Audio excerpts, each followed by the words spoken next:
Good morning, Bande Matram. Welcome all of you. The topic we are going to discuss right now is on moral laws are not binding on the infinity.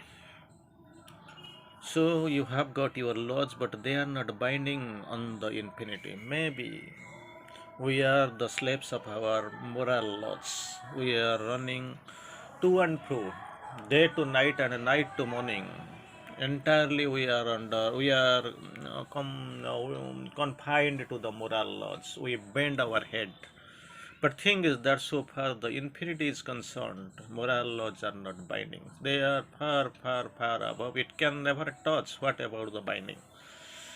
So this is the topic we are going to handle right now. It is a glorious topic, and it is this message. It has been quoted from Sri Aurobindo, of course. I'll quote the message, the full message, how Sri Aurobindo quotes.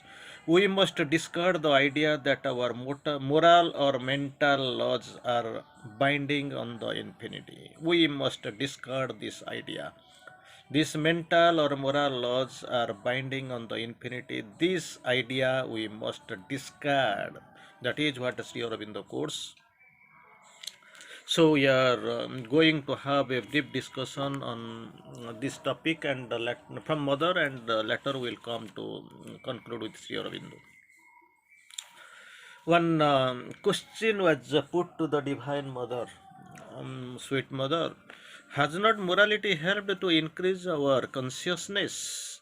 That is what the topic which was put before the Mother, and with the reply, Mother really tries to speak a lot. Question I will put it before you again.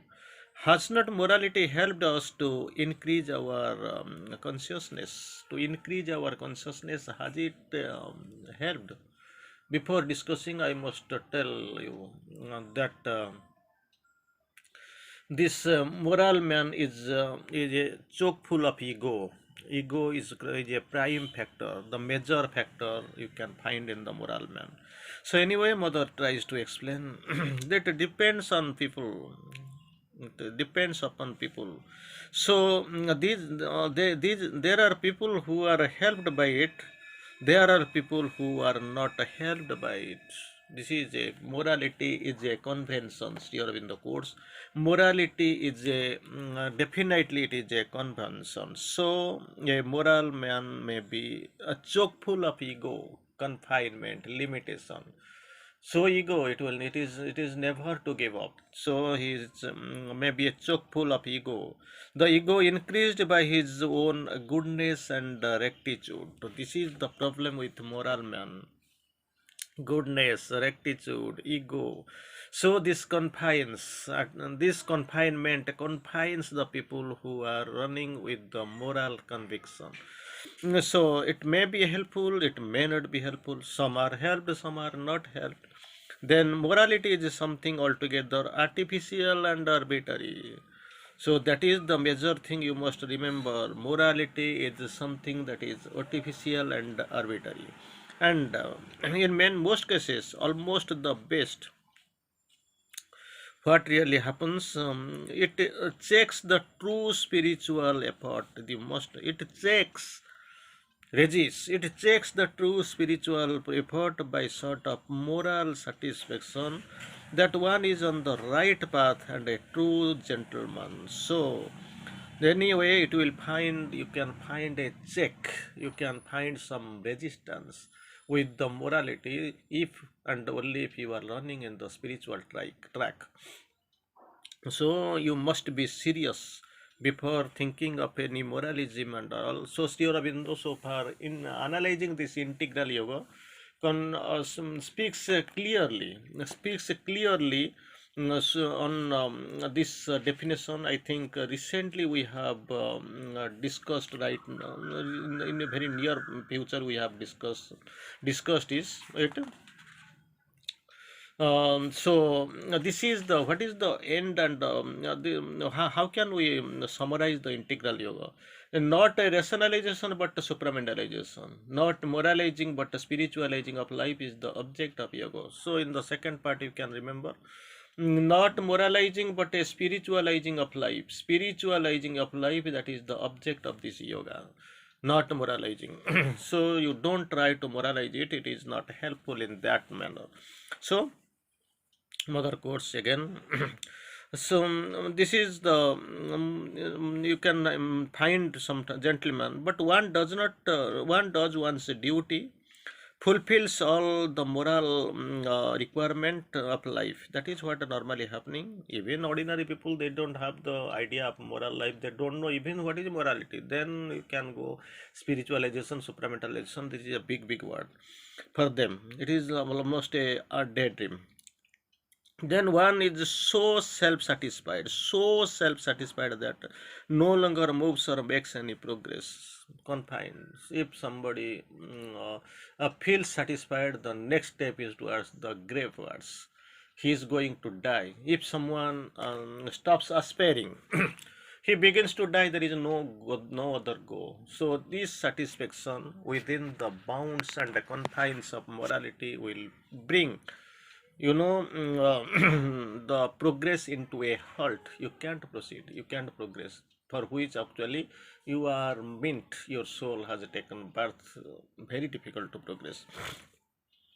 Again mother quotes, it is very difficult for a virtuous man. Again, after the moral man, your mother quotes the word virtuous man, to enter into the path of God.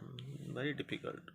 Virtuous man, okay, you have got your dignity, people like you feel pride, but so far this path of God is concerned, for the virtuous man is difficult. This has been very often, but altogether true. Very often you can find this difficulty, but actually this is true. For the most self-satisfied, he thinks he has realized what he got to have been realized. This is his mental convention, that I have realized what I had to. What needed to be realized, I have realized. That is what is happening here. So, in the elementary humility, which makes one want to progress, how can we go? He feels satisfied. It's not necessary. I am saturated.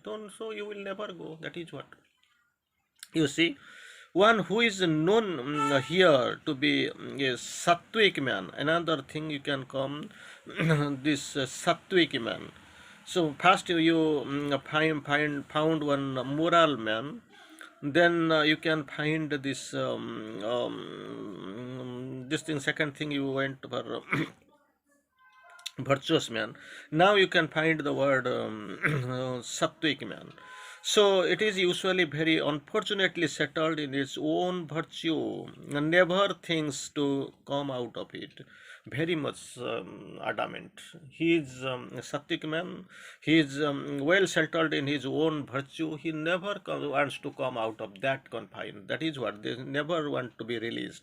So that puts you in a million leagues away from the divine realization. So very difficult to come out of your bondage and to go for the divine realization. Mostly, it is almost an impossible concept, or a most difficult process. Again, so we have to what we have to do, you must check where really you are. You must check where really you stand. Moral man, then common man, moral man, your religious man, then your virtuous man, then you can find your sattvic man. So then you can go for the spiritualization, then supramentalization. So many ways really you have to analyze, because as when a student, a boy, a kid is going for the class, he is proceeding with the passage of time. One class, then higher class, then higher class, then higher class. He is moving up because he is reading. People who are not going to the class, that is different. Of course, they are also having that other standard of reading. Suppose somebody is doing the farming. Initially, he is under training, then he is handling of his own. He is improving and improving every day.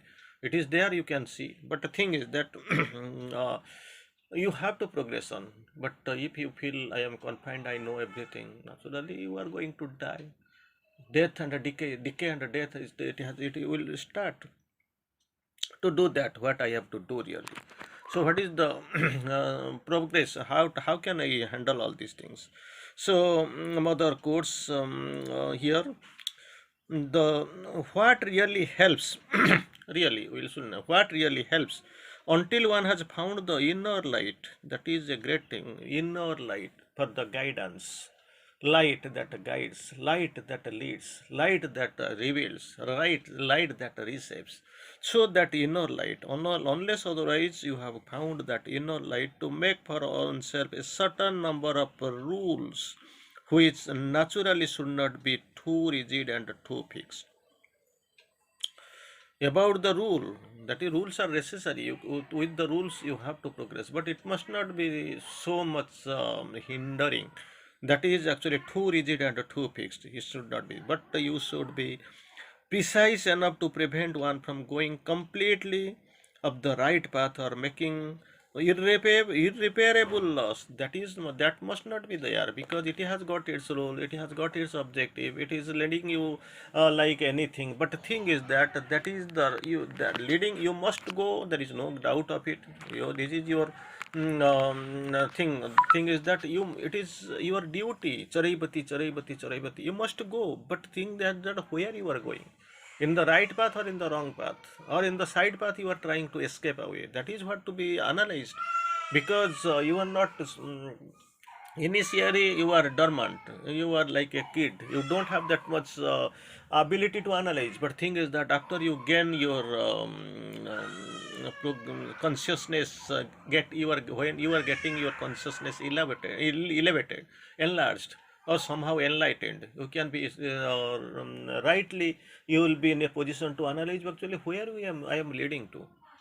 If it is the track I am working, don't no problem for it. Whether I am going up or going down, or I am right trying to get a deviate, derail from the path. That is what the requirement. I have to analyze. That is what.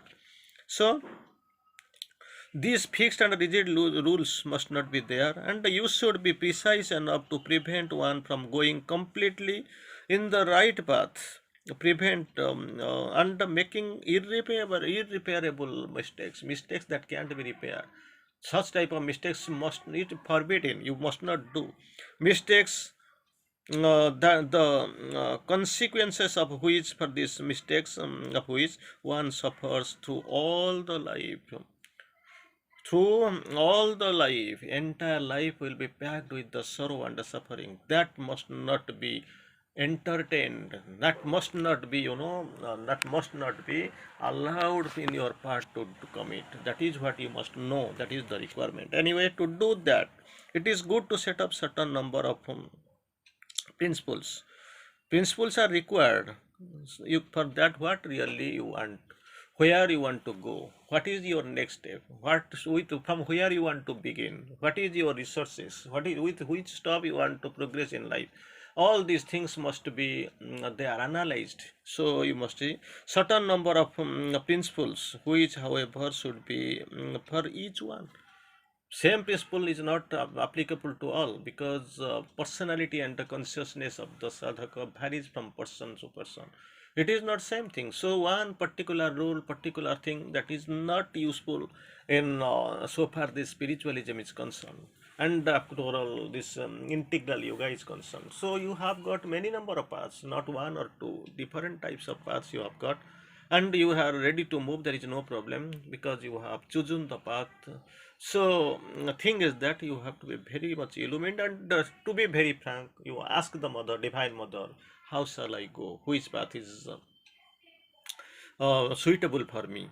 So again, in conformity with the own nature, that's what I already quoted. Nature, personality, and consciousness varies from person to person. So with that, nature, so you have to choose which is flexible for you, which is better for you. And later mother comes towards conclusion mother course. If you adopt a social collective rule, you immediately make yourself slave to this social law. Must know, because people don't know how what they have to do, simply sitting wasting their time quarreling with family members. So they want to do something, to go for something else, so they are coming out, what they, slave to the social rule that prevents you almost radically from making any effort for transformation. These social rules, their lacuna is there, that loophole is there, they actually halt you, prevent you almost radically prevent you from making any effort of transformation. That is the lacuna with them. You must be very much careful. And here Sri Aurobindo tries to quote, I will try to quote you one or two line. Definitely morality, it is on the way towards spiritualism, but thing is that you must be very much clear that it is with choke full of ego, and you have got your rules that is fixed, and it can't be fixed and rigid from out, and stays inside the social system, social rules, which are hindrance, which actually checks, prevents your progress, you must know. So Sri Aurobindo quotes finally, nature is non-moral. She uses forces and processes moral, immoral, or amoral, pell-mell for working out of our business. That's what must be understood. I must understand, there is no doubt of it. But thing is that your understanding must be in a very well planned manner. I have to progress, or simply I want to maintain one dignity, that I want to stay behind the bars of the ego, or I want to go for the spiritualization and the whole the way through spiritualization to supramentalization. That's what, which way, if it is there, you have chosen, then which path I will follow. That is what, it is your choice. And moreover, I know nobody can guide you, because which way they will guide you, they don't know, because they are also pursuing the path ignorant of themselves. In many ways, for many people these paths are different, but thing is that you must be very punctual, very smart enough to know really which is really helpful to you. With that you can progress. Anyway, it is a helpful topic to you. Bande Matram. This is the